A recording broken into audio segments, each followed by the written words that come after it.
যেভাবে লিখেছেন আমি সেভাবেই পড়ছি। ইমেলটা সৌদি আরবিয়া থেকে আসা, তবে যিনি পাঠিয়েছেন তিনি সম্ভবত ইন্ডিয়ান।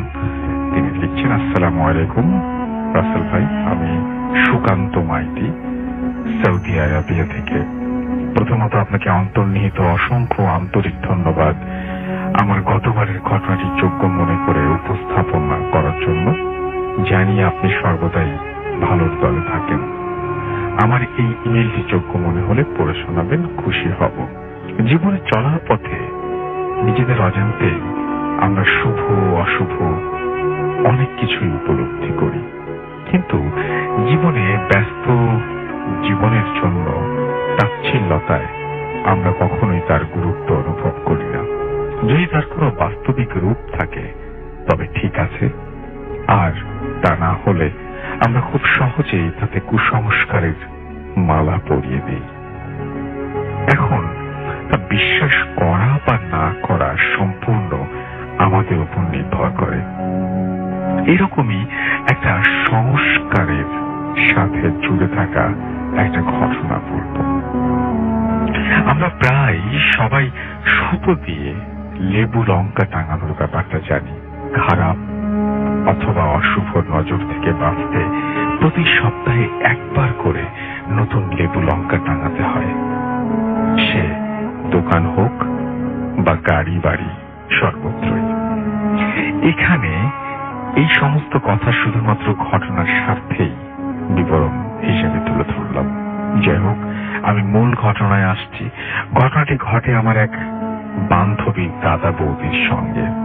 কিছু ব্যক্তিগত কারণে আমি তাদের নাম উল্লেখ করছি না, ছদ্মনাম ব্যবহার করলাম। আমার বান্ধবী পিঙ্কি, তার বৌদি সোমা ও দাদা সুজয়। 2017 অক্টোবর। সোমা সেদিনও আনমনে অজানা চিন্তায় নিজেকে জড়িয়ে সন্ধ্যাবেলা একা ঘরে বসেছিল। তাই দেখে একমাত্র ননদ পিঙ্কি ঘরে ঢোকে। এর আগে অনেকবার বৌদির কাছে হানিমুনে ঠিক কি ঘটেছিল জানতে চেয়েছে সে, কিন্তু প্রতিবারই সোমা তাকে নানান কথায় এড়িয়ে গেছে। কিন্তু এবার সে নাছোড়বান্দা, তাই সে বাধ্য হয়ে পিঙ্কিকে হানিমুনে ঘটে যাওয়ার সমস্ত ঘটনা এক এক করে বলতে শুরু করে। এখানে ঘটনাটি পিঙ্কির কাছ থেকে শুনে আমি তার মতো করে উপস্থাপন করলাম। ঘটনার সূত্রপাত আজ থেকে প্রায় 4 বছর আগে। কলকাতার বেহালার বাসিন্দা সুজয় বিয়ের 6 মাস পর কোন রকমে পুজোর ছুটি ম্যানেজ করে 5 দিনের একটা হানিমুন প্যাকেজ বুক করে স্ত্রী সোমাকে নিয়ে বিজয়ার দিন বেরিয়ে পড়েন বকখালির উদ্দেশ্যে। এখানে বলে রাখি, বকখালি ভারতবর্ষের সুন্দরবন লাগোয়া প্রাকৃতিক সৌন্দর্যে ভরপুর এমন একটা সি বিচ, যেখানে সূর্যোদয় ও সূর্যাস্ত একই সমুদ্র সৈকতে উপভোগ করা যায়। কলকাতা থেকে মাত্র ঘন্টা 3 রাস্তা। যাই হোক, আবারও মূল ঘটনায় ফিরে আসছি। দুপুরের লাঞ্চ সেরে সুজয় ও সোমা বকখালির উদ্দেশ্যে রওনা দেয়। দুজনের মন তখন একই অনুভূতিতে বিদ্যমান। কখন তারা বকখালি পৌঁছাবে এবং হাতে হাত রেখে সন্ধ্যা লগ্নে প্রকৃতির কোলে বসে অপরূপ সূর্যাস্ত দেখবে। ঘন্টা 3 বাদে রায়চক 3 মাথার মোড়। একটু জিরিয়ে নিতে আফটারনুন চায়ের জন্য সুজয় ড্রাইভারকে থামাতে বলে। তারপর চা সিগারেট শেষ করে গাড়িতে ব্যাক করে যাওয়ার সময় হঠাৎই একটা শুকনো লেবু লঙ্কার মালা উড়ে এসে গাড়ির ফ্রন্ট গ্লাসে পড়ে। ড্রাইভার সজোরে ব্রেক করেন এবং কয়েক মুহূর্ত থমকে আতঙ্কে বলে ওঠে, স্যার, আজ আমি ফিরে যাই, চলুন, আজ না গেলে কি নয়? এভাবে লেবুর মালা উড়ে এসে পড়ে রাস্তা কাটলো, মনটা কেমন করছে। সুজয় একগাল হেসে বলে উঠল, এই জন্যই আমাদের দেশ এত পিছিয়ে। যত সব কুসংস্কার, কিচ্ছু হবে না, তুমি চলো। ড্রাইভার কিছুটা আতঙ্কিত ও ভয়ার্ত ভাবে গাড়ি স্টার্ট দিয়ে আবারও চলতে শুরু করে। হাসতে হাসতে সোমা গাড়ির জানালা দিয়ে দেখে বাম পাশের চাকাগুলো ওই শুকনো লেবুর লঙ্কার মালার ওপর দিয়ে যায়। কিন্তু তারপর যেটা ঘটে তা খুবই আশ্চর্যজনক এবং বিস্ময়কর। শুকনো লেবুগুলো থেকে কালচে লাল গাঢ় তরল বেরোতে থাকে। গাড়ির চাকায় লেগে কালো পিচের ওপর চিটচিটে লাল রক্তিম আভা দাগ তৈরি করে। সোমা আতঙ্কে আটকে ওঠে। সুজয়কে জিজ্ঞেস করলে কিছু না বলে এড়িয়ে যায়। কি বা বলবে? একজন শিক্ষিতা MBA করা মেয়ে সে। এরপর শুরু হয় প্রকৃতির আড়ালে পৈশাচিক খেলা। যেতে যেতে ওরা অনুভব করে হঠাৎই চারিদিকে ঘন অন্ধকার। ড্রাইভার হেডলাইট চালাতে বাধ্য হয়। 4:15টার মতো বাজে, অথচ খুটখুটে অন্ধকার। কয়েক মুহূর্ত পর শুরু হয় আশিরের ঈশানীর প্রলয়। মুহূর্তেই প্রবল ঝড় ও খানিক বাদে মুষলধারে বৃষ্টি শুরু হয়। রাস্তা কিচ্ছু দেখা যাচ্ছে না। বেগতিক দেখে ড্রাইভার গাড়ি খানিকক্ষণ থামাতে বাধ্য হয়। সুজয় এবং সোমা আফসোস করছিল সূর্যাস্ত মিস হওয়ার জন্য, কিন্তু ড্রাইভার যেন কিছু অশুভ আভাস পাচ্ছিল এবং মাঝে মাঝে ভয়ে শিউরে উঠছিল। অথচ সুজয় ও সোমা আপন খেয়ালে মুশকুল। উচ্চ শিক্ষিত যুব সমাজের কর্ণধার তারা, কি বা বুঝবে? বৃষ্টি থামতে থামতে প্রায় 7:30টার মতো বেজে যায়। ওরা আবারও রওনা দেয়। কিছু দূর যাওয়ার পর সোমা আচমকা দেখে একটা সাদা কাপড় জড়ানো বয়স্ক লোক গাড়ির সামনে হঠাৎই চলে আসে। আতঙ্কে আটকে সোমা গাড়ির ড্রাইভারকে ব্রেক করতে বলে। ড্রাইভারও তৎক্ষণাৎ ব্রেক করে এবং কিছু বুঝে ওঠার আগে গাড়িটা সজোরে একটা ঝাঁকুনি দিয়ে থেমে যায়। অবাক হয়ে যায় সুজয়। জিজ্ঞেস করলে সোমা কিছু বলে ওঠার আগে দেখে ওখানে কোনো বয়স্ক লোক বা কেউই নেই। তবুও সোমা সবটা খুলে বলে সুজয়কে। সুজয় কিছুটা হেসে বলে, এই সব হ্যালুসিনেশন, হয়তো বৃষ্টির পর ঘন কুয়াশার রিফ্লেক্ট করে কিছু একটা হয়েছে। তারপর আবার ওরা রওনা দেয়। এরপর সোমা আর কিছু বলেনি। ওর বুকের মধ্যে একটু একটু করে অশুভ কিছু একটা দানা পাচ্ছিল। যাই হোক, 9:15 নাগাদ ওরা বকখালি পৌঁছলো। কটেজ আগে বুক করা ছিল। ট্রাভেল এজেন্সির প্রোটোকল অনুযায়ী গ্যাস ড্রপ করে ড্রাইভার সেদিনই কলকাতা ফিরতে হবে তাকে। তাই আর দেরি না করে সুজয় ভালো রকম বকশিস দিয়ে তাকে ছেড়ে দিল। যদিও আতঙ্কিত ভয়ার্ত ড্রাইভারকে দেখে সোমা অনুরোধ করেছিল সেদিনের রাতটা থেকে যেতে, কিন্তু কিচ্ছু করার ছিল না। ড্রাইভার ভয়ে ভয়ে বিদায় নিল। এদিকে সোমারাও নিজেদের নির্দিষ্ট ঘরে চলে গেল। এরপর সেদিন রাতে আর কিছু ঘটেনি। পরের দিন সকালে ব্যালকনিতে এসে সোমা বুঝতে পারে কি অপূর্ব এই বকখালি সমুদ্র সৈকত। আর কটেজটাও অতুলনীয়। 3 পাশে ঝাউ ও সুন্দরী গাছে ঘেরা, শুধু সামনের টুকু খোলা বিস্তীর্ণ সৈকত। সকালের চায়ের কাপে চুমুক দিয়ে টিভিতে নিউজ চ্যানেল স্ক্রল করতে করতে হঠাৎই একটা খবর দেখে সুজয় আটকে ওঠে এবং সোমাকে ডেকে দেখায় গতকালের সেই ট্রাভেল এজেন্সির ড্রাইভারের রহস্যজনকভাবে মৃতদেহ গাড়ি সহ রায়চকের 3 মাথার মোড়ে পাওয়া যায়।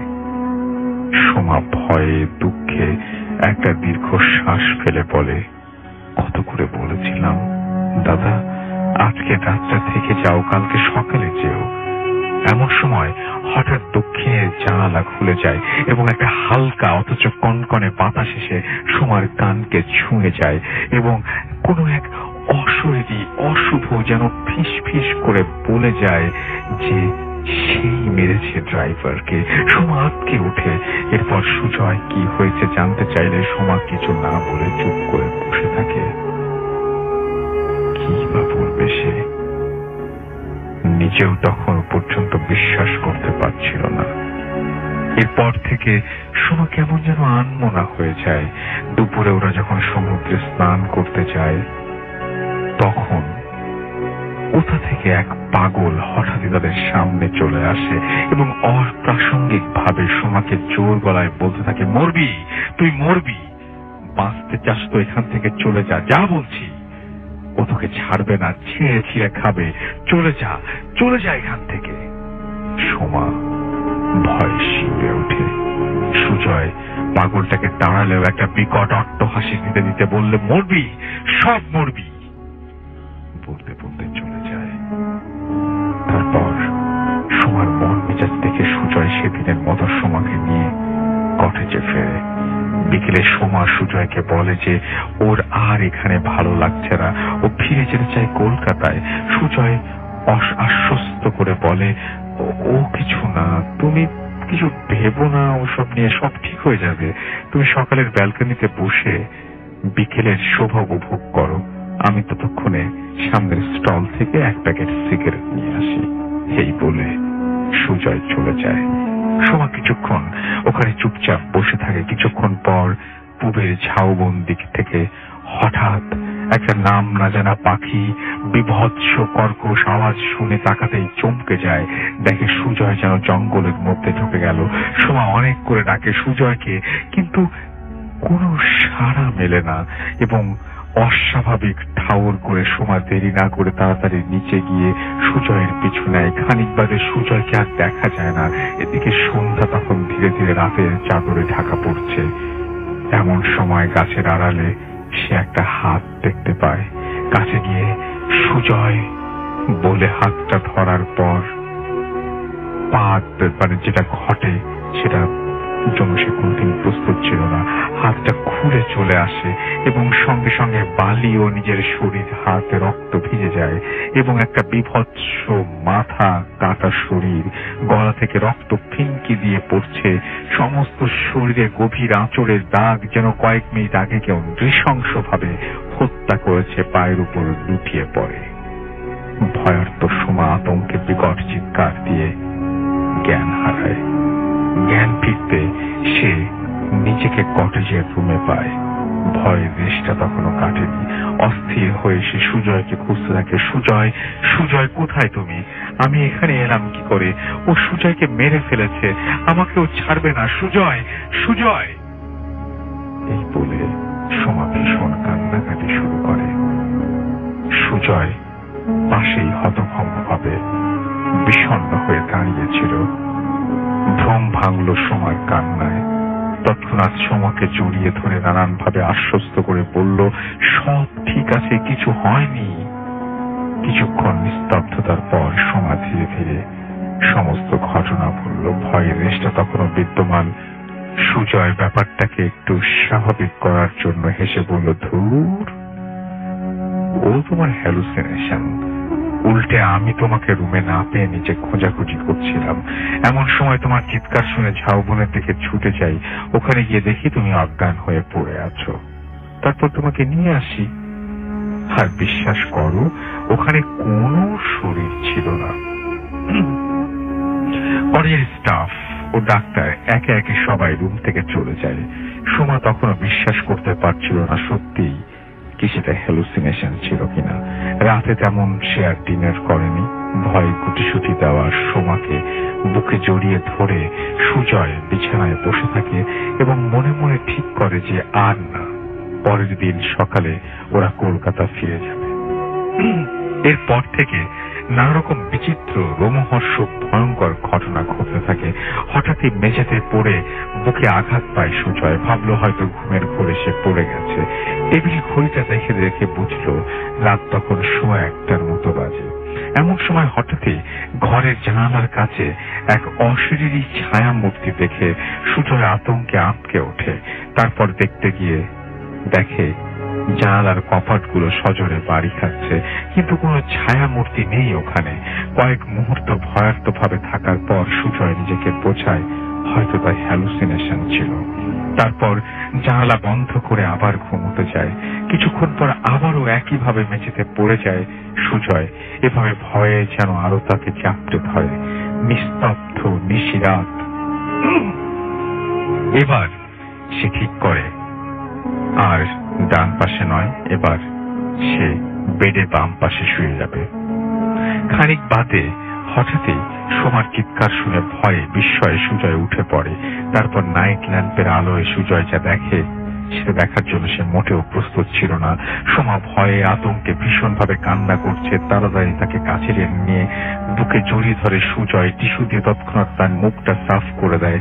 তারপর সোমাকে কি হয়েছে জানতে চাইলে সোমা যেটা বলে এর চেয়ে ভয়ঙ্কর, রোমহর্ষক, বিভৎস আর কিছু হতে পারে না।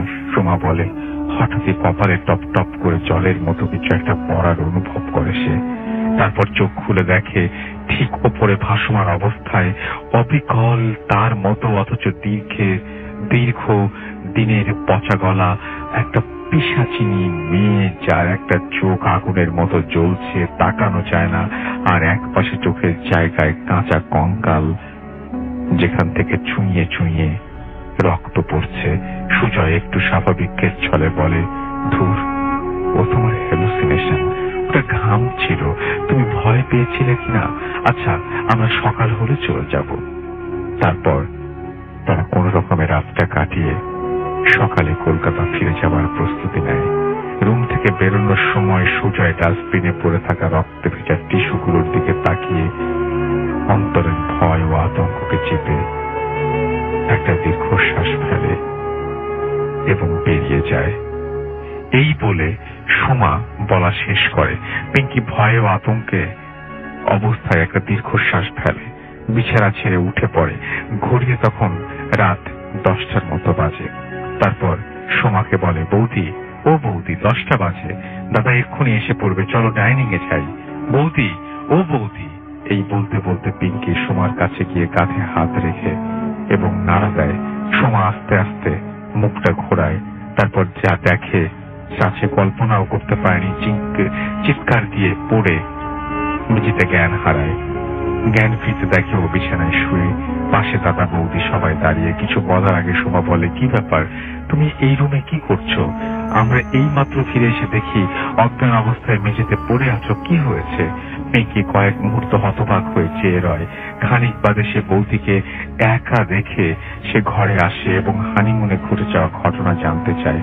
পরে বলা শেষ হলে সে বৌদিকে ডাকে নিচে ডাইনিং এ যাবার জন্য, কিন্তু না ওঠায় বৌদির কাঁধে হাত রেখে মুখ ঘোরায়।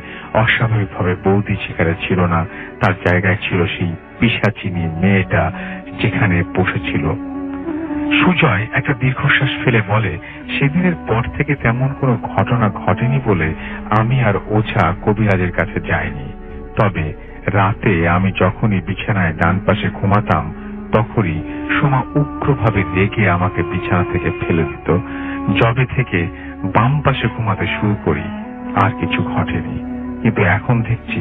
এই বলে সুজয় থেমে যায় এবং সোমাও বলে যে সুজয় তো শপিং এ গেছিল, সেই বকখালি থেকে আসার পর সে তেমন কিছু দেখেনি। এরপর সুজয় সিদ্ধান্ত নেয় আর নয়, ওরা কোনো ওঝা বা কবিরাজের কাছে যাবেই। এখন সোমা, সুজয়, পিঙ্কি খুশিতে আছে, আর কোনো ঘটনা ঘটেনি। ওঝার দেয়া তাবিজ ওরা এখনো পড়ে। তবে ঘটনার উৎস জানতে চাইলে ওঝা বলেছিল ওই লেবু লঙ্কার মালা কোনো সাধারণ মালা ছিল না, কোনো এক অশরীরী পিশাচিনীর কুঞ্জরের মালা ছিল। এবং উচ্চশিক্ষিত সুজয় সোমা তোয়াক্কা করেনি কুসংস্কার বলে, তাই এই ফল ভোগ করতে হয়েছে। আমার ধন্যবাদ এই এত বড় ঘটনাটি যোগ্য মনে করে উপস্থাপন করার জন্য। ভুল ত্রুটি হলে ক্ষমা করবেন। আমার দেশের বাড়ির ঠিকানা দেশ ভারতবর্ষ, রাজ্য পশ্চিমবঙ্গ, জেলা পশ্চিম মেদিনীপুর, থানা বেলদা, গ্রাম চড়াইগ্রাম। আসসালামু আলাইকুম রাসেল ভাই, আমি জানি আপনি সব সময় ভালোর দলে। আমি ফাহিমা, মালয়েশিয়ায় আছি বেশ কিছুদিন।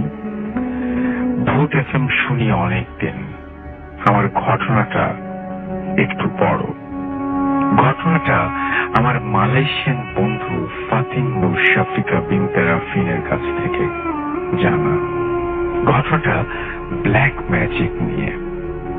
আজকের এপিসোডে এছাড়াও আরো অনেকগুলো আছে ব্ল্যাক ম্যাজিক নিয়ে ঘটনা। সুতরাং আজকের এপিসোডটা আমরা বলতে পারি যে ব্ল্যাক ম্যাজিক রিলেটেড ঘটনা বেশি থাকবে। মালয়েশিয়াতে, তারপর আমি আবারও ইমেইলে চলে যাচ্ছি। মালয়েশিয়াতে বেশ কিছুদিন আগে একটা নিউজ ভাইরাল হয়। দুই মালয়েশিয়ান বান্ধবী সারা আর নীরা, এরা একসাথে একটা ফ্ল্যাট শেয়ার করত।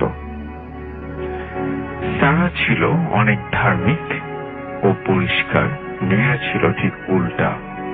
নীরার অপরিষ্কার থাকার কারণে সারা অনেক বিরক্ত ছিল। নীরা মাসের পর মাস কাপড় পরিষ্কার করত না, রাইস কুকারে ভাত রান্না করে পোকা না আসা পর্যন্ত অব্দি সেটা পরিষ্কার করত না। ঘরে আবর্জনা স্তূপ হয়ে থাকতো সবসময়। সারা অনেক বলার পরেও নীরার পরিবর্তন হয় না। পরে সারা বিরক্তে শেষ সীমায় চলে আসে। সে নীরার ঘরের ফটো তুলে ফেসবুকে পোস্ট করে দেয়। তারপরে পোস্টটা ভাইরাল হয়ে যায়। পরে সারা ফ্ল্যাট পরিবর্তন করে অন্য জায়গায় চলে যায়। সারা লাইফ নিয়ম মাফিক চলছিল। সারা সিভিল ইঞ্জিনিয়ার ছিল। কাজের সাইটে যাওয়া, কাজ শেষে বাসা। সমস্যা শুরু একদিন সে বাসার আবর্জনা গাড়িতে নিয়ে তার ডাস্টবিনে ফেলার জন্য সারা সাইডে চলে যায়, ডাস্টবিনে ফেলে, এবং সেখানে পৌঁছায় যখন, তখন সে সাইটের একজন লোকজন তার গাড়ির দিকে এগিয়ে আসে এবং খুব অবাক হয়। সারার পুরো গাড়ি এক ধরনের কালো পোকায়, যে পোকাগুলো ময়লা পচে গেলে হয় সে ধরনের পোকায় ভরে গেছে। সে নিজেও অবাক হয়ে যায়। তার ময়লা থেকে এত পোকা হওয়ার সম্ভাবনা নেই। তারপরও ব্যাপারটা সে উপেক্ষা করে। তার নতুন ফ্ল্যাটে একটা কালো ছায়া তার সামনে পেছনে দূরে সরে আসতো। তার অভ্যাস দ্রুত পাল্টে যেতে লাগলো। সবসময় নোংরা থাকতে লাগলো, অসুখ লেগে থাকতে লাগলো। ফলে তার জব চলে যায় এমন অবস্থা।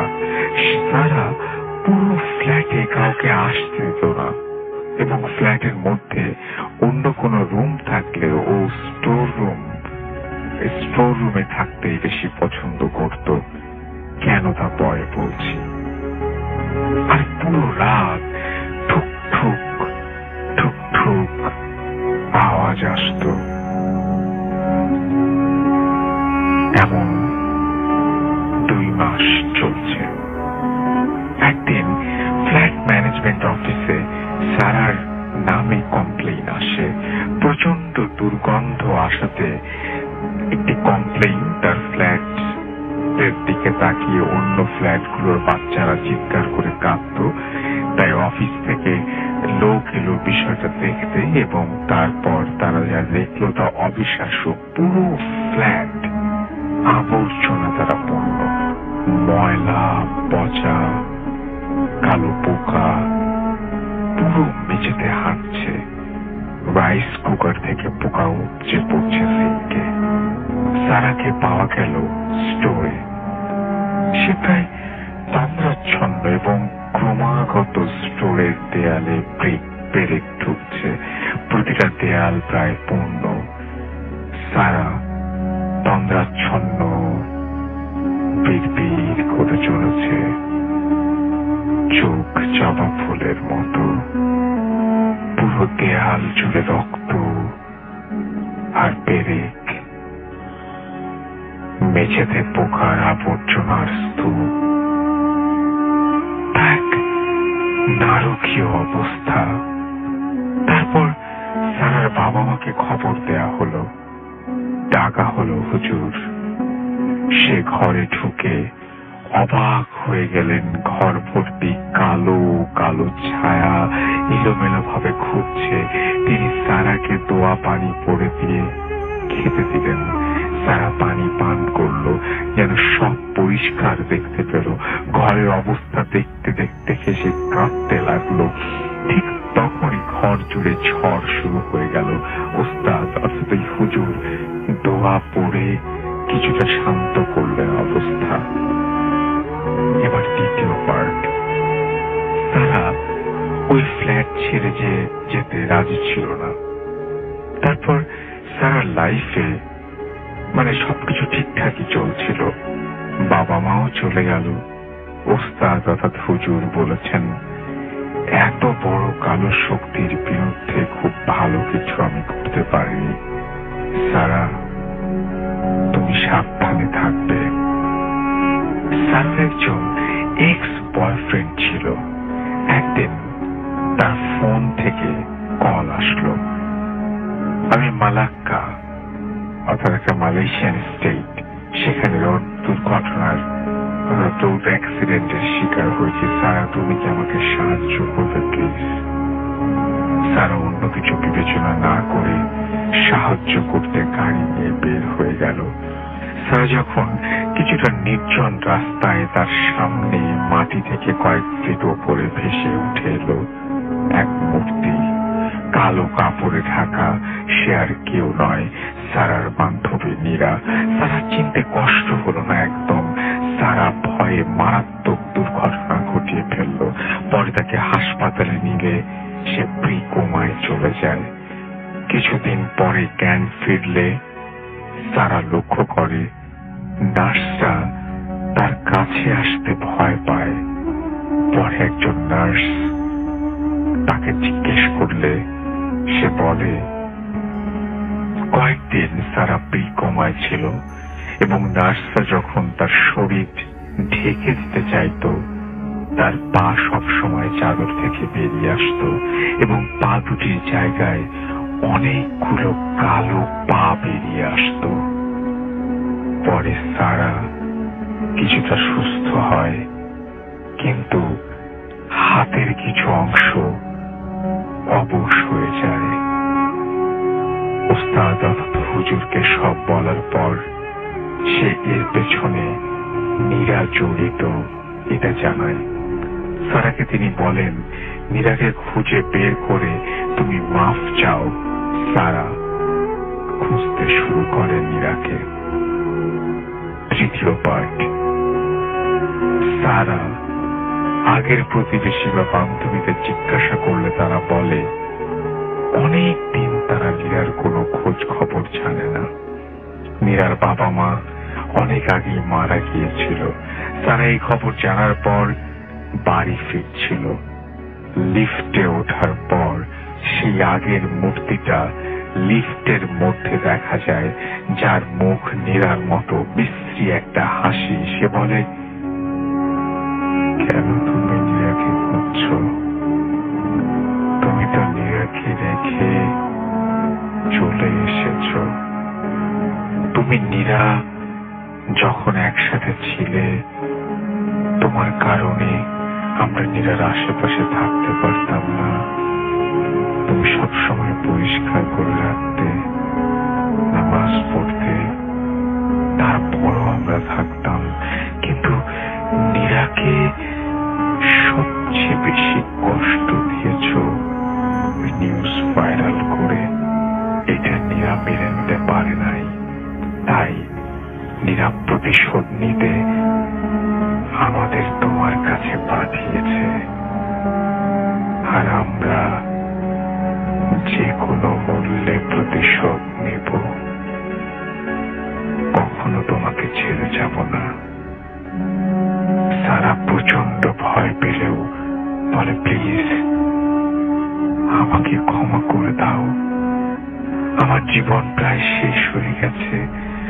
আমি আমার ভুলের জন্য ক্ষমা প্রার্থনা করছি। নীরাকে বলো আমি ভুল বুঝতে পেরেছি।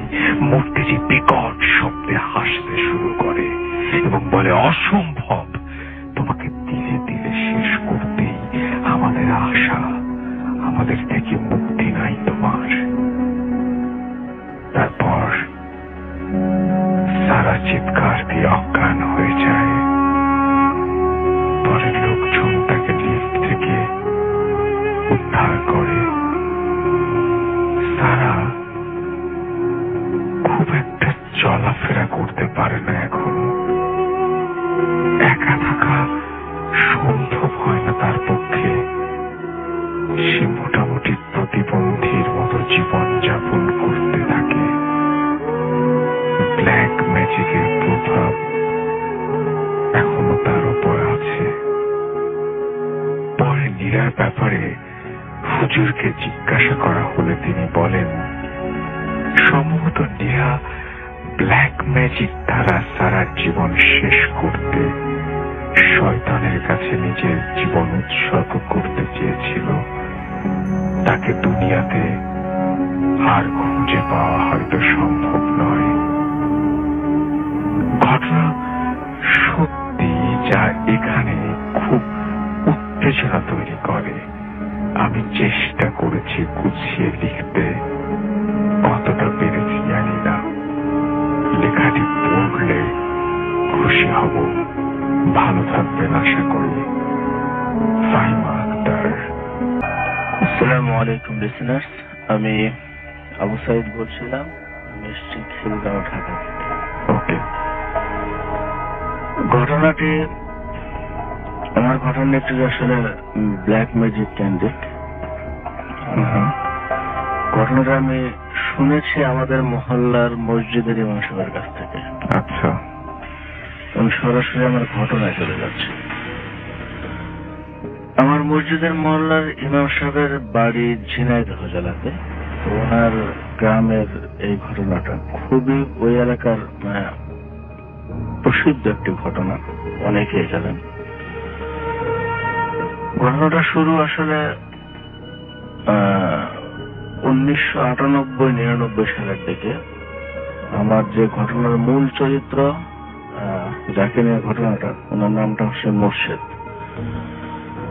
তো মুর্শেদের বাবা উনি মৎস্য ব্যবসায়ী ছিলেন। আপনারা অনেকে জেনে থাকবেন যে খুলনা, ঝিনাইদহ এই এরিয়াটাতে অনেক আগে থেকে মাছের চাষের একটা বেশ প্রচলন এখনো আছে। বড় বড় মাছের অনেক ঘের আছে ওই অঞ্চলে। তো ওই মুর্শেদের বাবা উনি মাছের চাষ শুরু করেন। আসলে ওনার প্রতিবেশী অনেকেই ব্যবসাটা শুরু করেন, উনিও শুরু করেন। তো সেটা সাধারণত হয় যে মাছ যদি আমরা পুকুরে প্রথম ছাড়ি, এর রেজাল্টটা আসলে আসে 1 মাস বা 1.5 মাস পরে থেকে বোঝা যায় যে আমি আসলে কি পরিমাণ ফলন পেতে পারি। তো রাসেল ভাই উনি আসলে খুব আর্লি রেজাল্টটা পান, মানে একটু অবাক হন। অর্থাৎ ওনার সময়ের আগে উনি ফলটা পাওয়া শুরু করেন। বেশ অল্প কিছুদিনের মধ্যেই উনি যখন খাবার দিতে যান, দেখেন যে মাছটা আসলে অস্বাভাবিক হারে বড় হয়ে গেছে। তো উনি একটু অবাক হন, আবার খুশি হন যে এত তাড়াতাড়ি এত ভালো রেজাল্ট। এভাবে চলতে থাকে। তো কিছুদিন পর উনি একটা বিষয় আসলে নোটিশটা করেন। কয়েকদিন পর উনি একদিন দেখেন যে একটা সন্ধ্যার কিছু পূর্ব মুহূর্তে একটা কুকুর, ওনার ওই যে পুকুরটা সব থেকে বড় ছিল ঢেরগুলোর মধ্যে, ওই পুকুরটাতে পানি খাচ্ছে। আসলে কুকুর পুকুরে নেমে পানি খেতেই পারে, স্বাভাবিক। উনি এটা একদিন দেখেন, দ্বিতীয় দিন আবার দেখেন, তৃতীয় দিন আবার দেখেন, সেম সময় সেম কুকুর সেম টাইম। উনি আসলে তখন বিষয়টা ওনার কাছে একটু নর্মাল লাগে। একটা কুকুর একদিন একটা পুকুরে এসে পানি খাবে, স্বাভাবিক। যখন সে কন্টিনিউসলি কোনো কুকুর এটা করবে, তখন তো বিষয়টা আসলে অস্বাভাবিক পর্যায়ে চলে যায়। তো উনি আসলে কিছু বুঝতে পারেন না কি করবেন। জাস্ট উনি দেখে যান যে কুকুরটা রেগুলার আসছে, পানি খাচ্ছে, চলে যাচ্ছে। আবার কখনো কখনো দেখেন দিনের অন্য সময় কুকুরটা ওনার পুকুরের একটা পাড়ে শুয়ে আছে। এভাবে চলতে থাকে। যখন ওনার মাছগুলা বিক্রি করার সময় হয়, উনি যখন মাছগুলা বিক্রি করতে চান, তো জাল ফেলেন। উনি যেটা আসলে স্বপ্ন দেখেছিলেন বা যেটা ভেবেছিলেন যে অনেক বেশি পরিমাণে মাছ উনি পাবেন, তো উনি দেখেন আসলে ওনার কল্পনা অনুযায়ী অনেক কম মাছ। উনি এতদিন খাবার দিতে গিয়ে যেটা দেখছেন প্রচুর মাছ, যখন খাবার দেওয়া হতো অনেক মাছ এক জায়গায় জড়ো হয়ে যেত। যখন উনি জালটা ফেলেন মাছগুলো ধরার জন্য, যখন উনি উঠান ফাইনালি দেখেন যে আসলে মাছ অনেক কম, একেবারে কম এরকম না, মানে অনেক কম, ওনার চাহিদার থেকে অনেক বেশি কম, এবং উনি অনেক বড় একটা ক্ষতির মুখে পড়ে যান, ব্যবসায় বেশ লস হয়। তো আসলে ওই সময়কার 2000 সালে আগে বা আরো আগে থেকে মানুষ কিন্তু গ্রাম অঞ্চলের মানুষগুলো ব্ল্যাক ম্যাজিক বলেন বা কবিরাজি চিকিৎসা বলেন এই টাইপের জিনিসগুলো বেশি বিশ্বাস করতেন। উনি সরাসরি একটা কবিরাজের কাছে যান, গিয়ে উনি জানতে পারেন যে আসলে ওনার পুকুরটাই আশপাশের কেউ একজন কোনো কিছু করে, মানে কালো জাদু করে এই ক্ষতিটা ওনাকে করছে, ওনাকে আসলে এই ব্যবসাতে দাঁড়াতে দিবে না, এরকম একটা কিছু প্ল্যান। তো এই বিষয়টা ওনার ছেলে যে মুর্শেদের কথা বললাম শুরুতে, তো মুর্শেদ এই কথাটা শুনে ফেলে। তো শুনে উনি আসলে এর আগে ব্ল্যাক ম্যাজিক সম্পর্কে অতটা উনি জানতেন না, কিন্তু এটা শোনার পর, মানে এরকম ক্ষতিগ্রস্ত হওয়ার পর উনি এই বিষয়টার ব্যাপারে বেশ কৌতূহলী হয়ে পড়েন। তো উনি এদিক সেদিক যেতে থাকেন, মানে এই ব্যাপারটা জানার জন্য আসলে ব্ল্যাক ম্যাজিক কি, এটা কি জিনিস যে এত বড় ক্ষতি করে ফেললো আমাদের। উনি এভাবে ঘুরতে ঘুরতে একটা তান্ত্রিকের কাছে যান, উনি ব্ল্যাক ম্যাজিকে বেশ পারদর্শী, মানে সামহাও জানতে পারেন। ওনার কাছে যান, যাওয়ার পরে বলেন যে আসলে ব্ল্যাক ম্যাজিক সম্পর্কে আমাকে বলেন, শুধু তাই নয় আমি আসলে ব্ল্যাক ম্যাজিক শিখতে চাই, কারণ আমার ফ্যামিলি এই ব্ল্যাক ম্যাজিকের কারণে খুব বেশি পরিমাণে ক্ষতিগ্রস্ত হয়েছে।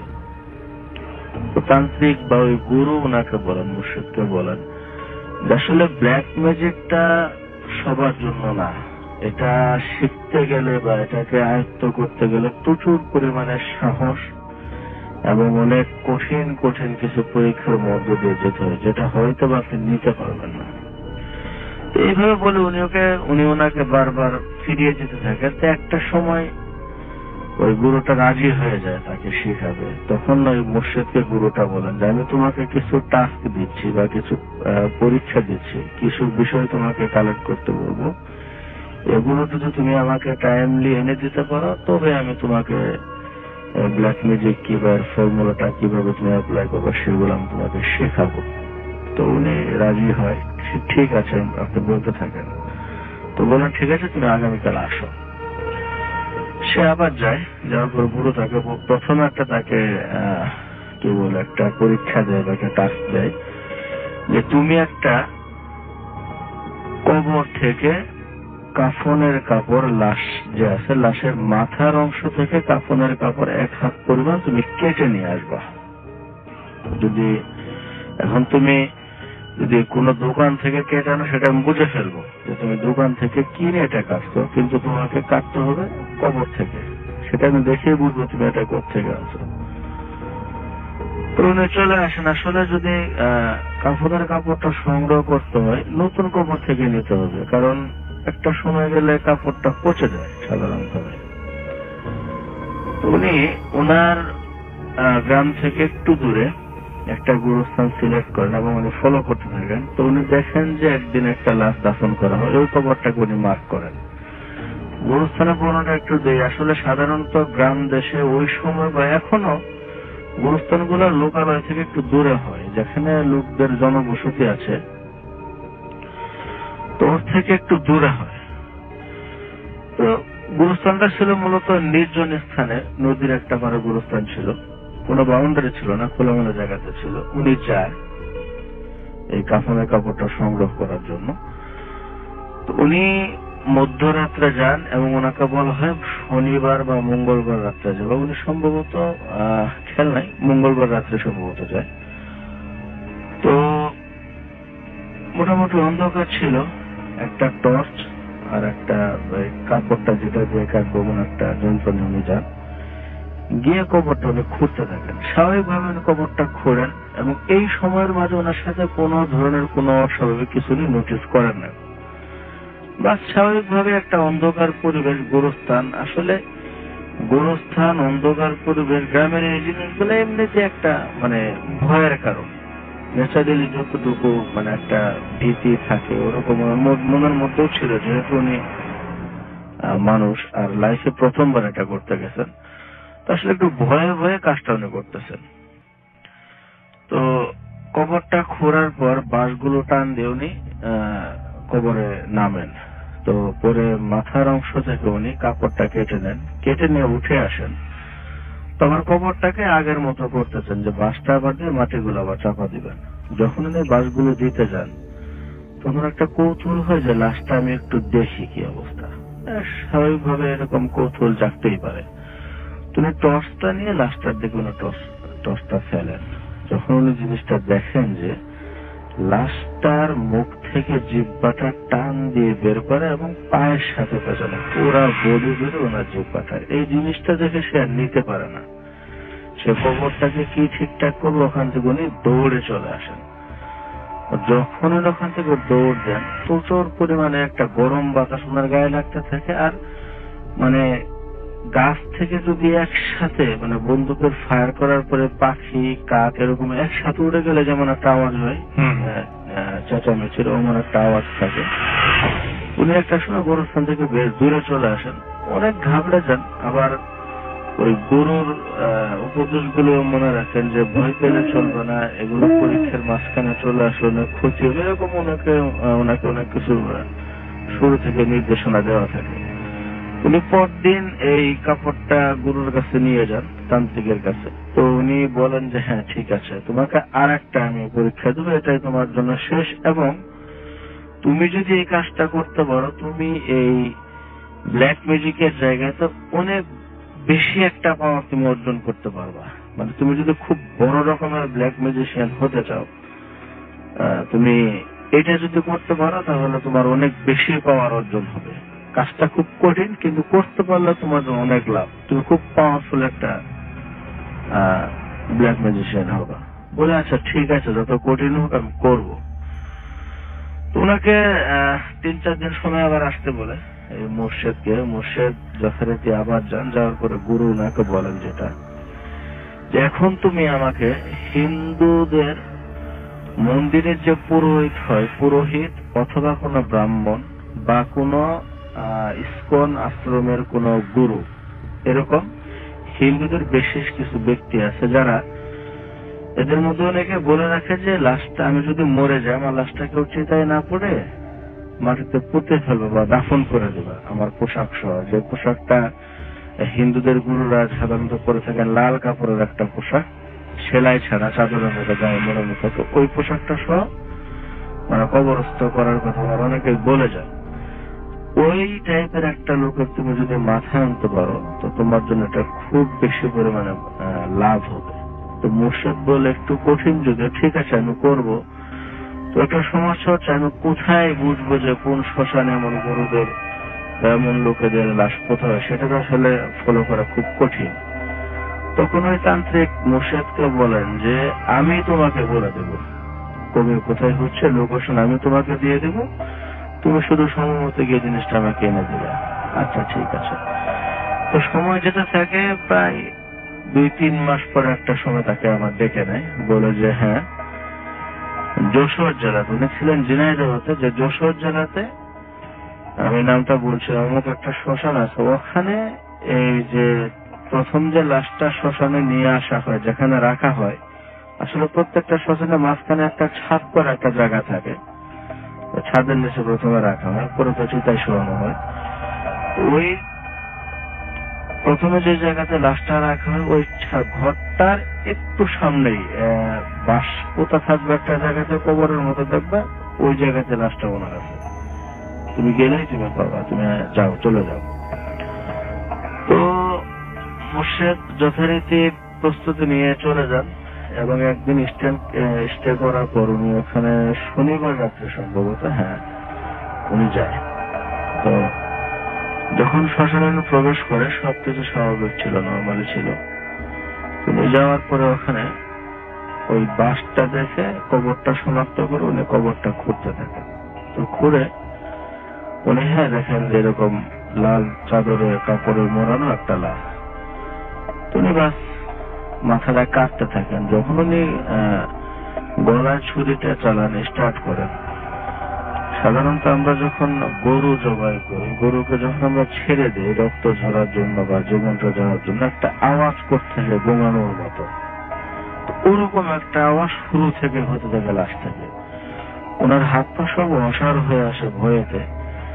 তো এরপর উনি মানে ছুরি চালানোটা বন্ধ করেন না, ওই ভয় নিয়ে ভয়ে ভয়ে কাঁপতে কাঁপতে উনি গলাটা কাটেন এবং কেটে নিয়ে ওখান থেকে জাস্ট সরে আসার চেষ্টা করেন। কিন্তু উনি সরতে পারেন, ওনাকে মনে হচ্ছে যে কোন একটা শক্তি ওনার বডিতে কেউ টাচ করে নাই, কিন্তু কোন একটা শক্তি ওনাকে পিছন থেকে টেনে ধরে রাখছে, উনি উঠতে পারতেছে না স্বাভাবিক।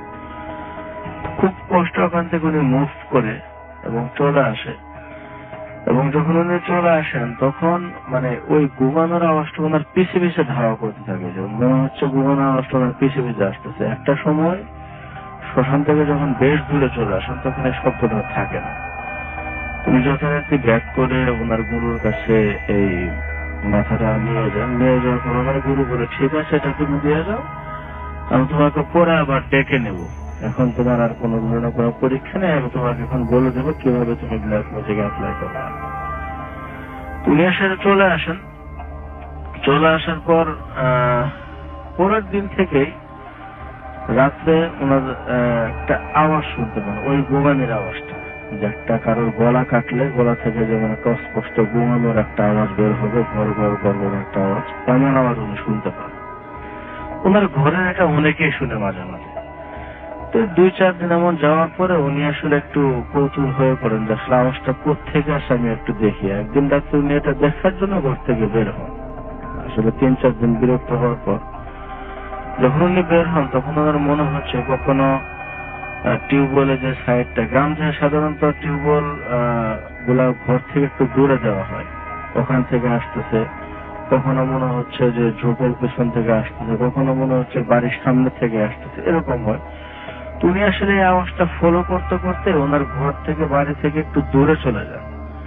দূরে চলে গিয়ে দেখেন যে রাস্তার পাশে একটা মানে শেপের মধ্যে কেউ একটা বসে আছে, হাঁটু গুজে বসে আছে। তো উনি যখন ওই শেপটার কাছে যান, গিয়ে বলেন কে।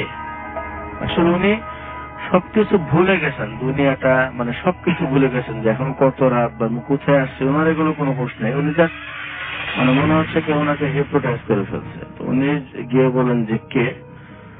তখন ওই অবয়বটা বা ছায়াটা যেটাই বলেন এখন উঠে দাঁড়ায়। তো উনি দেখতে পান মানে এরকম লাল কাপড়ে মোড়ানো কোনো কিছু একটা, যার মাথাটা নেই, মানে মাথাটা অস্পষ্ট দেখা যাচ্ছে না।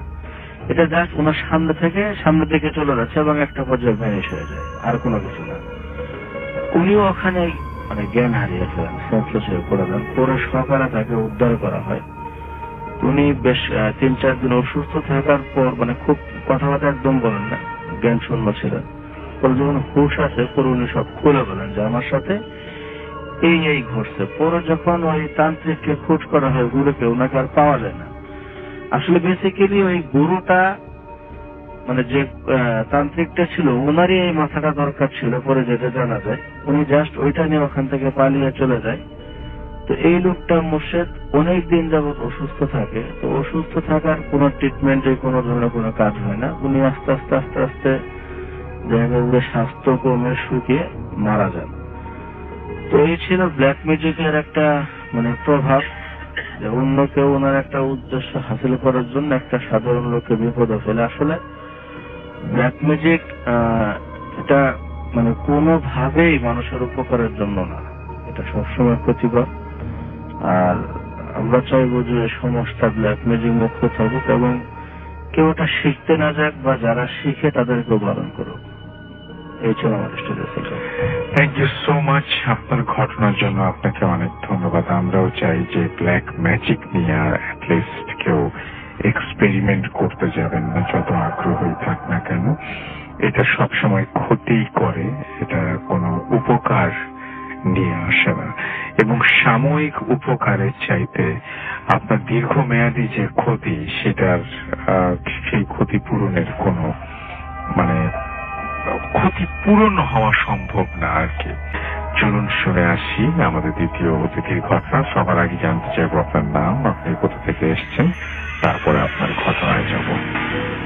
আসসালামু আলাইকুম লিসেনার্স, আমি মোহাম্মদ জিফাত নাহিদ, এসেছি জামালপুর নামিলা থেকে। ওকে, চলে যাই। আমি যে ঘটনা বলতে যাচ্ছি এটা আমার সাথে ঘটে যাওয়া একটা ঘটনা। ইভেন এই ঘটনার সাথে আমাদের বাড়ির অনেক কিছুই জড়িত আছে। আমার ফ্যামিলি অনেক মেম্বার বা আশেপাশের অনেকেই এর সাথে জড়িত।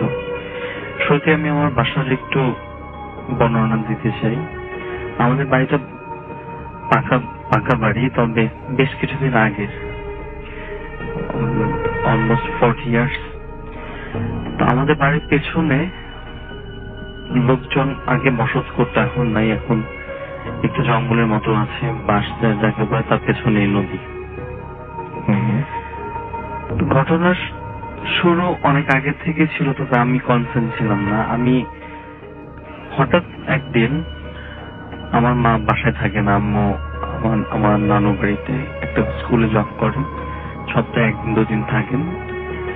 আম্মু, আমি যেদিন আমার সাথে একটা ঘটনা ঘটে রাতের বেলা, তার আগের দিন সকালে আম্মু চলে যায় নানু বাড়িতে। আমি রাতে ঘুমাচ্ছিলাম, রাত কটা বাজে ঠিক আমি জানি না। আমার ঘরে ডিম লাইট জ্বলছিল। আমি ঘুমের মধ্যে অনুভব করি যে সামথিং ইজ অন মি।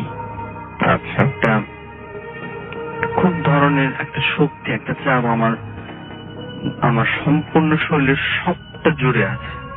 এমন না যে কেউ আমার বুকে চাপ দিয়েছে, আমি শুধু বুকে চাপ অনুভব করছি, এমন আমার সবটা জুড়ে আছে।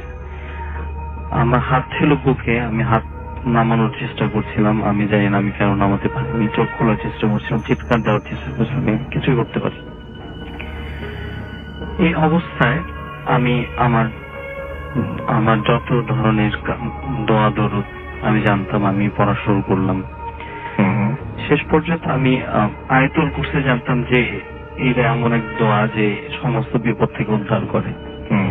আমি এই ভরসা টিকাই আমি 3বার 4বার 5বার আয়াতুল কুরসি বারবার রিপিট করছিলাম। আমি যখন রিপিট করছিলাম, সেই শক্তির আমার নাক চেপে ধরে এমন একটা অবস্থা, আমার শ্বাস নিতে কষ্ট হচ্ছিল। আর আমি মনে করতেছিলাম যে আমার বোধ হয় জীবনের শেষ কিছুক্ষণ পরে। আচ্ছা। আমি আয়াতুল কুরসি পাঠ করা থামাইনি। এই অবস্থা হঠাৎ দেখলাম যে আমার নাকে আমার শ্বাসটা একটু স্বাভাবিক হচ্ছে, আমার বডি থেকে চাপটা একটু একটু করে কমছে। যখন দেখলাম যে চাপটা শিথিল পর্যায়ে, আমি ছিটকে উঠে বসে পড়ি।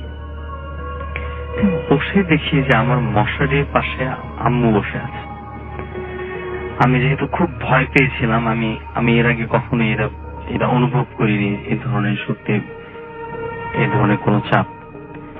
আমি আম্মুর হাত ধরে বসলাম যে আম্মু, আমি খুব ভয় পাইছি, তুমি একটু আমার সাথে ঘুমাও, আমাকে একটু জড়িয়ে ধরে তুমি একটু শুয়ে থাকো। আচ্ছা। এই কথা বলার পর আমার হঠাৎ খেয়াল আসে যে আম্মু তো বাসায় নেই। আম্মু তো গতকাল সকালে বাসা থেকে চলে গেছে।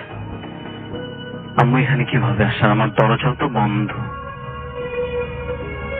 এই কথা, এটা আমি যখন চিন্তা করলাম, আমি তো আম্মুর এক হাত ধরেছিলাম, আর একটা বাকি হাত দিয়ে ওই একটা কিছু, একটা জিনিস, আমি মানুষ বলতে যাচ্ছি না কারণ আমি জানি না সেটা মানুষ ছিল কিনা, সে আমার হাত চেপে ধরে, আর এত জোরে চেপে ধরে যে আমি আবার ছিটকে আবার বিছানায় বসে পড়ি। এবার আমি আবিষ্কার করি যে আমি হয়তো স্বপ্ন দেখছিলাম, বা স্বপ্নের ভেতরে স্বপ্ন দেখছিলাম। আচ্ছা। আমি ভাবছিলাম যে যাক, আমি তাহলে বেঁচে গেছি, আমি কোন বিপদের মধ্যে নেই বা ছিলামও না। ইট ওয়াজ জাস্ট ড্রিম, নাম সেফ। কিন্তু রাসেল ভাই, ঘটনাটা তখনও না বাকি ছিল, আর I wasn't ready for that. আমি আবার স্বাভাবিকভাবে ঘুমানোর চেষ্টা করি। হঠাৎ করে আমার ঘরের উত্তর পাশে দুটো জানালা আছে, জানালার উপর যেহেতু পুরাতন বাড়ি, ভেন্টিলেটর থাকে, আপনি জানেন। তো ভেন্টিলেটরের রাইট সাইড, লেফট সাইডে যে ভেন্টিলেটরটা আমার ঘরের, এদিকে আমার চোখ পড়ে, আর এই চোখ পড়ার পর আমার বডি আবার ফ্রিজ হয়ে যায়। আর এবার আমি হাত পাও নাড়াইতে পারি না, আমার চোখটা বন্ধ করতে পারি না। আমি জানি না কি হচ্ছিল তখন। হঠাৎ আমি দেখি যে একটা নিভু ছোট একটা আলো ভেন্টিলেটর দিয়ে ঘরে ঢুকলো, ঢোকার পর সেটা প্রজাপতির মতো একটু হেলে দুলে উঠছিল, সোজা না। আমার ঘরের প্রত্যেকটা কোণে এই আলোটা ঘুরলো, ঘোরার পর আস্তে আস্তে আস্তে আস্তে এসে আলোটার থেকে একটা ছায়া, একটু আগে যেটা আমি স্বপ্নে দেখেছিলাম একটা কিছু, ঠিক সেরকম একটা আকার ধারণ করে আবার আমার সেই জায়গাটাতেই বসলো যে জায়গাটা আমি দেখেছিলাম। আচ্ছা, আমি আমি আমি আমি ভাবতেছিলাম যে এই জিনিসটা আমাকে খুন করতে এসেছে, আমাকে মারতে এসেছে। কেন এটা মনে হলো আপনার কাছে? কারণ আমি যখন আমার মনে পড়ে গেল যে একটু আগে আমার নাক চেপে ধরা হয়েছিল, আমার বডিতে একটা চাপ দেওয়া হয়েছিল।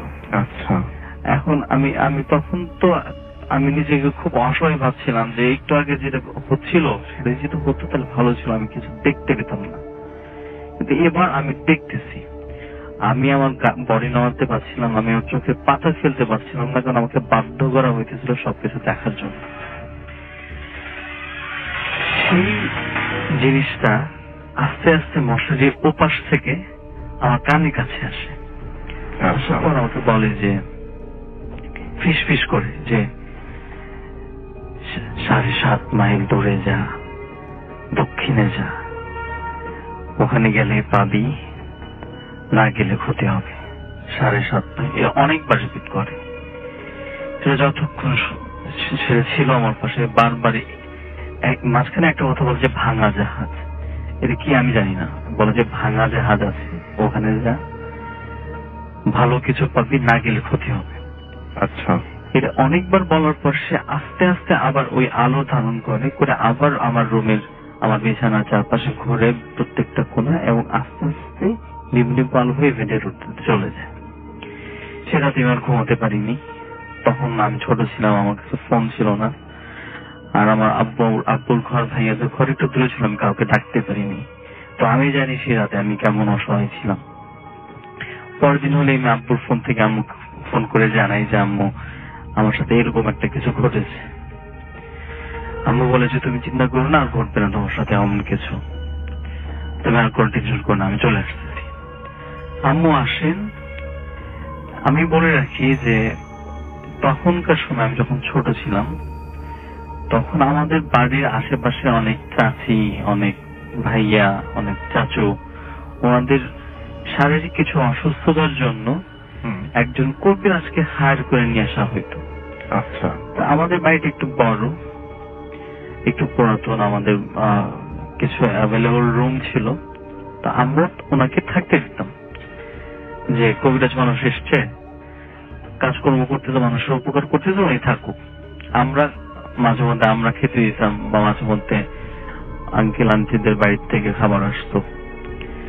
তো আম্মু হঠাৎ করে একদিন ধরে ফেলে যে সেই কবিরাজটা শুধু ওষুধ বানায় না, সে এই জায়গাতে ব্ল্যাক ম্যাজিক করে। আচ্ছা, তার মানে খারাপ উদ্দেশ্য আছে। খারাপ উদ্দেশ্য। আর ইন্টারেস্টিং ব্যাপার হচ্ছে যে আম্মু কিভাবে ধরে আমি একটু বলি, যে তার একটা ব্যাগ ছিল কালো কাপড়ের ব্যাগ, তার ভেতরে লাল কাপড়ে কিছু মোড়ানো, আর এগুলোর ভেতরে সে একটা ছোট মানুষের মাথা, হাতের কবজি থেকে এই যে কোন পর্যন্ত যে হাত দুইটা, এই দুইটা রাখতো। আর আমি পরে শুনতে পাইছি এগুলো আম্মুর কাছে যে এগুলো কুমারী মেয়ের মাথার খুলি, হাতের এই হাড্ডি। এগুলো ধরার পর আম্মু বুঝতে পারে, কারণ আম্মু একটু নামাজ কালাম বেশ ভালোই পড়ে, এগুলো নিয়ে একটু আম্মু জানে। এখন এই লোকটা যখন সে তার কোন পেশেন্ট পাইতো যে অনেকদিন যাবৎ মাথা ব্যথায় আছে, বা পায়ের ব্যথায় আছে, মানসিক অশান্তিতে আছে, বা ফ্যামিলিতে কোনো প্রবলেম লেগে আছে, এগুলোকে সে কালেক্ট করতো, এগুলো ধরতো, এবং সাময়িক ভাবে কিছু একটা করতো যে তারা ভালো বা সেফ ফিল করতো কিছুদিন। আর এভাবেই সে তাদের ভেতরে ঢুকতো, কিন্তু সে তার ব্ল্যাক ম্যাজিক দিয়ে এই প্রবলেম গুলো আরো বাড়াই দিত, আরো নানা ধরনের প্রবলেম অ্যাড করতো, যেন আরো অনেক টাকা নেওয়া যায় বা অনেক কিছু নেওয়া যায়। এইটা অনেক হাই স্টেজে চলে যায়। আশেপাশে যারা তার কাছ থেকে ট্রিটমেন্ট নিছে, এরা এতটাই উন্মাদের মতো তার পেছনে লেগে যায় যে যেমন মুড়ি ধরে গেছে একদম, যা বলে তাই, যখন যা টাকা লাগছে তো সবকিছু নেয়। আম্মু এই অবস্থায়, যেহেতু আমাদের বাসায় এগুলো হচ্ছিল, এগুলো আমার ফ্যামিলি একটু রেপুটেটেড ফ্যামিলি আমাদের এলাকায়, তা আমরা অবশ্যই এটা এলাও করতে পারি না। আম্মু তাকে বলে যে আপনি চলে যান, এখন এখানে আসবেন না। এর কারণে সেটা একটা থ্রেট ছিল, আমি যেটা দেখছিলাম।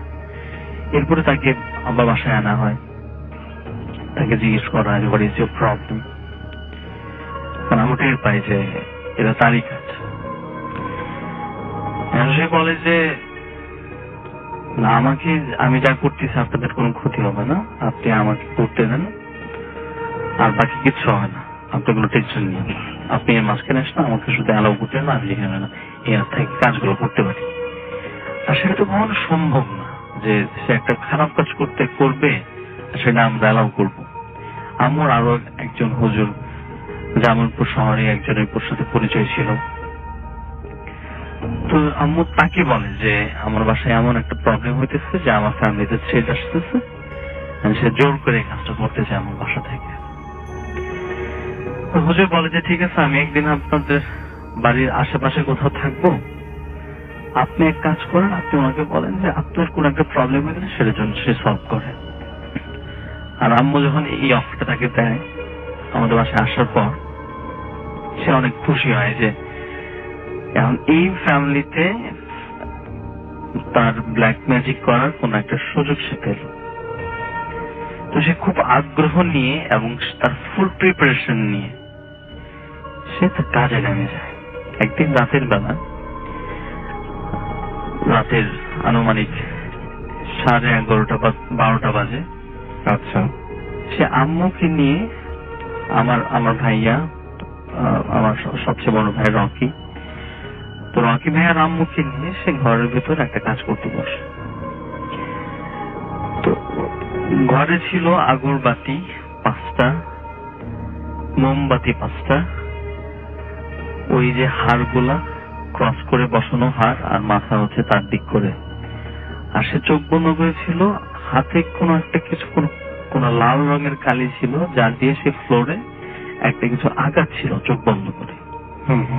আর যে আম্মু যে হুজুরটাকে বলেছিল, সেই হুজুরটা আমাদের বাড়ির আশেপাশেই ছিল। এবং সে যখন তার ব্ল্যাক ম্যাজিক শুরু করে, তো হুট করে তার খুবই পালিত একজন মহিলা জিন ছিলেন, যার নাম পরে জানতে পারি যে আমি নার্গিস ছিল। তো আমি যখন ওই সময় যখন জানতে পারি, তখন আমরা খুশি হয়ে নার্গিস আন্টি বলে ডাকতাম। আচ্ছা, তখন আম্মু যে বলে যে ঘরের মধ্যে সেই নার্গিস নামের জিনটা মানে এতটা উন্মাদের মতো চিৎকার শুরু করে যে তাকে সম্ভবত কোন একটা কিছু ধরার চেষ্টা করতেছে। আর এর জন্য সেই মহিলা জিনটা এই কবিরাজের উপর চেপে বসে, রাগ করে বসে যে তুই এই ঝামেলার মধ্যে আমাদের ফেলছিস। আচ্ছা, এখন হঠাৎ করেই সেই কবিরাজ চিল্লানি শুরু করে একটা কেমন জানি একটা কাকের মতো আওয়াজে। আর তার মধ্যে বেরোচ্ছিল যেগুলা সেই মহিলা জিন বলছিল, তুই দায়ী, তোর আমি মেরে ফেলবো। এখন সে ওই যেখানে সে অনেক কিছু আঘাত ছিল সেটার উপর গড়াগড়ি খাতে শুরু করে, একদম হাড্ডিটা যে যা ছিল সব এলোমেলো হয়ে যায়। এই অবস্থায় হুট করে তার ব্লিডিং সরে নাকে মুখে, তাকে কেউ কিছু ধরে উপড়ে নিতেছে, এভাবে ঠেকনা দিতেছে একদম তার গলায় ধরে, তার নাকে মুখে প্রচুর ব্লাড আসে। আমি তখন খুব ভয় ছিলাম, কারণ আব্বু ছিল না বাসায়, শুধু আমার ভাইয়া ছিল, আম্মু ছিল, আর পাশে ভাষা ফারুক ভাই নামে এক বড় ভাই ছিল, উনি ছিলেন। এই অবস্থায় আমি ড্রয়িং রুমের একটা সোফায় কোনায় জনচিহ্ন হয়ে বসেছিলাম যে হোয়াটস হ্যাপেনিং দেয়ার। এর মধ্যে আমি দেখি যে আমাকে ওই রুমে যেতে দেয় না ফারুক ভাই আর রকি ভাইয়া। ওরা দুজন মিলে শুধু বাথরুম থেকে বালতি করে পানি নিয়ে যাচ্ছে, ফ্রেশ পানি, আর নিয়ে আসছে লাল পানি। ফ্রেশ পানি নিয়ে যাচ্ছে আর লাল পানি নিয়ে আসছে। কেন লাল পানি? এগুলো ছিল সেই কবিরাজের নাক মুখ দিয়ে রক্ত বেরো ফ্লোরে মানে পানি দিচ্ছে, লাল রক্ত সহ পানি বেরিয়ে আসছে। জি, এবং সেগুলো পরিষ্কার করছিল তারা, কারণ ঝরে যাচ্ছিল। এই অবস্থায় সারা রাত এমন কিছু না কিছু চললো। সারা রাত ওই অচেতন অবস্থায় ওই কবিরাজের মুখ দিয়ে এরকম কাকের আওয়াজ বের হলো, এরকম চিল্লাচিল্লির আওয়াজ বের হলো। এখন পরে আম্মু যেটা বলে যে সেই পরীটাকে ধরার চেষ্টা করা হচ্ছিল, ওই আমাদের যে ফেব্রুয়ারি যে হুজুরটা ছিলেন।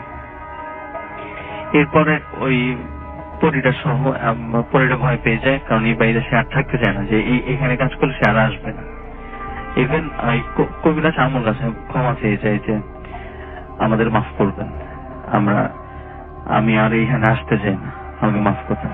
এখন এই কাজটা হওয়ার পর থেকে তার মাঝখানে আমি কিছু কথা বলে রাখি। যখন কবিরাজটা সাবলীল ভাবে আমাদের বাসা থেকে কাজগুলো করছিল, আমাদের বাসার আশেপাশে একটা মহিলাকে দেখা যেত।